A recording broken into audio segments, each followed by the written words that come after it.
Бала кезінен Әбіш тереңдікті жақсы көрді. Қарапайым қодықтың түбіне үңілсе, тұтас бір әлем жатқандай сезінетін. Мектеп кезінен геолог болуды армандады. Жердің сырын білгісі келді. Кішкентай бала қодықтардың жанында жүрді, үлкен аталардан әңгіме тыңдады. Ел аузынан неше түрлі аңыз әңгімелерді естіді. Соның ішінде даналық сөздерді бойына сіңірді.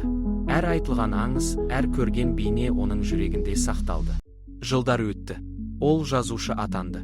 Қалам ұстап терең ойға шомды. Бір кезде көрген қодықшы бейнесі еңсеп оның санасынан кетпеді. Сондықтан еңсеп туралы шыңырау повесін жазды.